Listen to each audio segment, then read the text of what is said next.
Whether a 2 to 4 ms transfer rate will be sufficient to hold in square D ice cube relays in a momentary contact circuit depends on several factors. Firstly, the type of ice cube relays. Different types of ice cube relays have different dropout times. Make sure to check the specifications of the specific relays. Secondly, the current draw of the solenoids.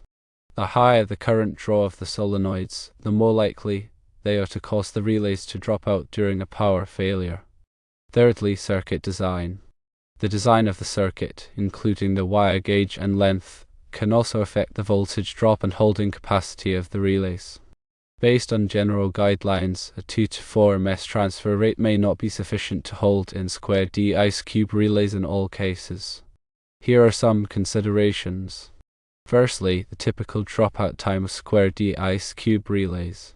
Square D ice cube relays typically have a dropout time of around 8 to 10 ms. This means that the UPS must provide power within approximately this time frame to prevent the relays from dropping out. Secondly, the margin of safety. It is recommended to have a margin of safety in the transfer rate.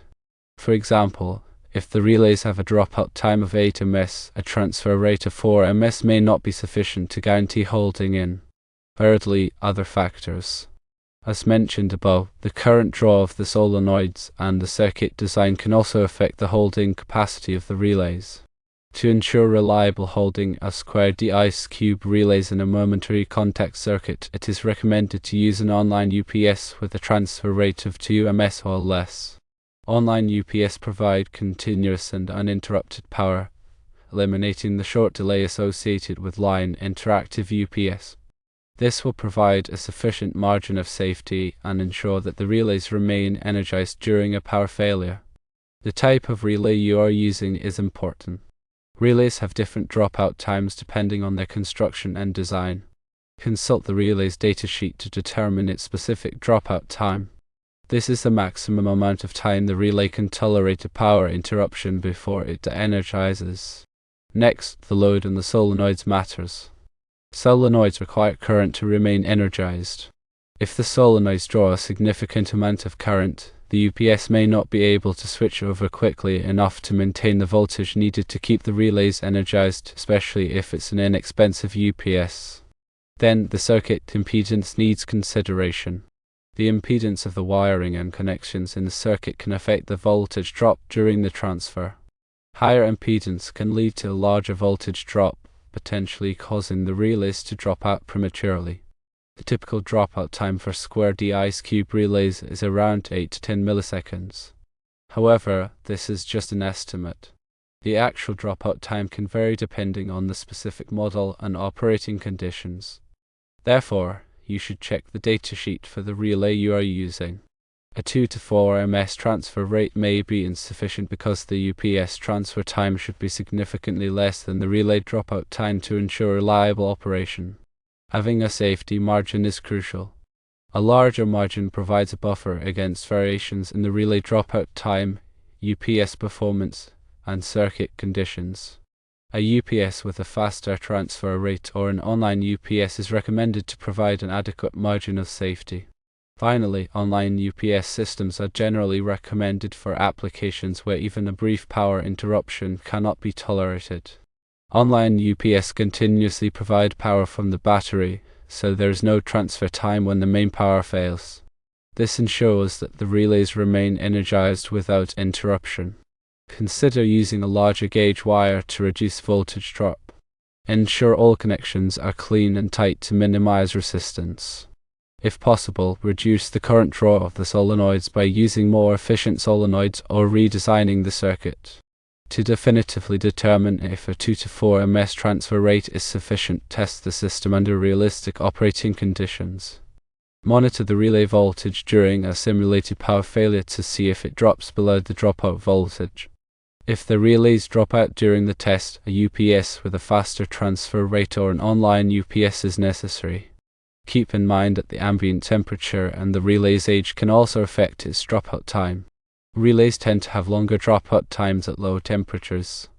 As relays age, their internal components can degrade, which can also increase the dropout time. Consider these factors when selecting a UPS and testing the system. You can examine the relay datasheet looking for the dropout time or release time specification. This is the time it takes for the relay to energize after the power is removed. Compare this value to the UPS transfer time. If the UPS transfer time is significantly less than the dropout time, it should be sufficient to keep the relays energized. The current draw of the solenoids can be determined by measuring the current flowing through the solenoids when they are energized. Use a multimeter to measure the current. The higher the current draw, the more demanding it will be on the UPS during the transfer. A well-designed circuit will minimize voltage drop and ensure that the relays receive adequate voltage even during the transfer. Check the wiring and connections to ensure they are properly sized and in good condition. As mentioned, online UPS provide continuous power from the battery, so there is no transfer time when the main power fails. This makes them ideal for applications where even a brief power interruption cannot be tolerated. They are also more expensive than line interactive UPS, but the added reliability may be worth the investment for critical applications. When testing the system, simulate a power failure by disconnecting the UPS from the main power supply. Monitor the relay voltage using a multimeter or oscilloscope to see if it drops below the dropout voltage. If the relays drop out during the test, a UPS with a faster transfer rate or an online UPS is necessary. Consider using a relay with a longer dropout time. Some relays are designed with longer dropout times to tolerate brief power interruptions. These relays may be a good option if you cannot use an online UPS. Another method is to add a capacitor to the relay circuit to provide a brief period of power during the transfer. The capacitor will discharge and keep the relay energized for a short time. The size of the capacitor will depend on the current draw of the relay and the desired hold-up time. When choosing a UPS, consider its power rating as well as its transfer rate. The UPS must be able to provide enough power to support all of the connected devices, including the relays and solenoids. Select a UPS with a power rating that is greater than the total power consumption of the connected devices. Remember, a line interactive UPS typically has a transfer time of 2 to 8 ms, while an online UPS has a transfer time of 0 ms. For critical applications where even a brief power interruption cannot be tolerated, an online UPS is generally recommended. While it may be more expensive, the added reliability can be worth the investment. It is also wise to carefully consider the relay specifications, circuit design, and operating conditions to ensure reliable operation during a power failure. In addition to the relay dropout time, also consider the relay pickup time. This is the time it takes for the relay to energize after power is applied. The UPS must be able to provide enough power to energize the relays quickly and reliably. If the UPS transfer time is too long, the relays may not energize properly. You can reduce the current draw of the solenoids by using more efficient solenoids. More efficient solenoids require less current to operate, which reduces the load on the UPS. You can also redesign the circuit to reduce the current draw. For example, you can use a lower voltage solenoid with a higher resistance coil. This will reduce the current draw but will also require a higher voltage power supply. The wire gauge in the circuit can affect the voltage drop. Using a larger gauge wire will reduce the voltage drop and ensure that the relays receive adequate voltage even during the transfer. Ensure that all connections are clean and tight to minimize resistance. High resistance connections can cause voltage drop and reduce the reliability of the circuit. Use a multimeter to measure the resistance of the connections. The resistance should be as low as possible. If you have a long wire run, consider using a shielded cable to reduce noise and interference. Noise and interference can cause the relays to malfunction. Shielded cables have a layer of shielding that protects the wires from noise and interference. A good option is to use a power supply with a high power factor. A power supply with a high power factor draws current more efficiently, which reduces the load on the UPS. Power supplies with a power factor of 0.9 or higher are generally recommended. It is useful to consider using a surge protector in addition to the UPS. A surge protector will protect the relays from voltage surges, which can damage the relays and cause them to malfunction. Surge protectors are relatively inexpensive and can provide valuable protection. The operating temperature of the relays can affect their performance. Relays tend to have longer dropout times at lower temperatures. If the relays are operating in a cold environment, consider using a heater to keep them warm. The age of the relays can also affect their performance. As relays age, their internal components can degrade, which can increase the dropout time. Consider replacing the relays periodically to ensure reliable operation. If you are using multiple relays, consider using a relay module. A relay module is a device that contains multiple relays in a single package.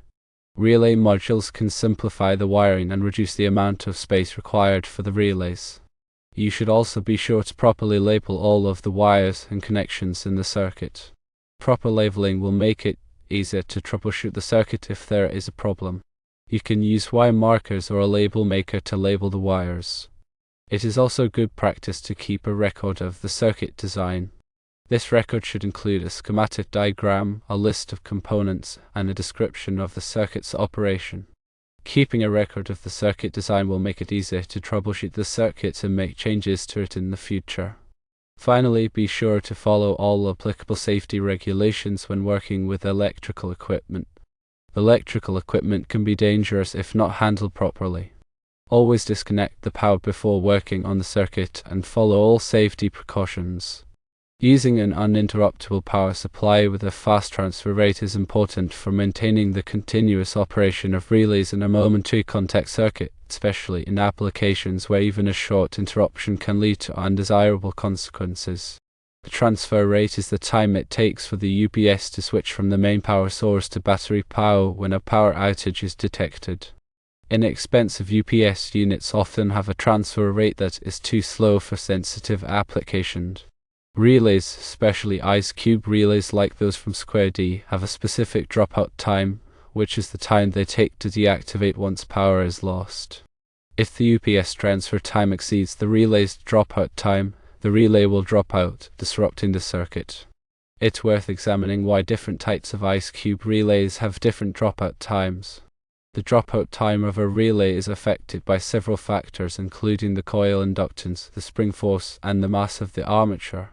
Relays with higher coil inductance tend to have longer dropout times. The spring force that pulls the armature back to its resting position also plays a role. A stronger spring force will result in a shorter dropout time. The mass of the armature affects its inertia and thus the dropout time. Lighter armatures will drop out faster. The current draw of the solenoids connected to the relays has a significant impact on the system's sensitivity to power interruptions. When the solenoids draw a high current, any voltage drop during the UPS transfer can cause the relays to drop out more easily. This is because the voltage sag reduces the holding force on the relay armature, making it more susceptible to deactivation. To mitigate this, consider using solenoids with lower current requirements or implementing a circuit design that minimizes voltage drops. Circuit design significantly impacts the voltage stability and the holding capacity of the relays. Factors such as wire gauge, wire length, and the quality of connections all play a crucial role. Thicker wires and shorter wire runs reduce resistance and minimize voltage drops. Secure and properly tightened connections also prevent voltage losses. A well-designed circuit ensures that the relays receive a stable voltage supply even during brief power interruptions. If the Square D ice cube relays have a typical dropout time of around 8 to 10 milliseconds, the UPS must provide power within this timeframe to prevent the relays from dropping out. However, relying solely on these values without considering a margin of safety can lead to unreliable operation. Including a margin of safety in the transfer rate is essential for ensuring reliable operation. If the relays have a dropout time of 8 ms, a transfer rate of 4 ms might not be sufficient. Factors such as temperature variations, aging components, and slight voltage fluctuations can affect the actual dropout time. A larger margin of safety helps compensate for these variables, ensuring the relays remain energized during a power failure. An online UPS provides continuous power and eliminates the transfer delay associated with line interactive UPS. This type of UPS constantly powers the load from the battery while the battery is simultaneously charged by the incoming alternating current power. If the AC power fails, there is no switchover time, making it ideal for sensitive applications. Although online UPS are typically more expensive, their seamless power transition provides the reliability needed for critical systems.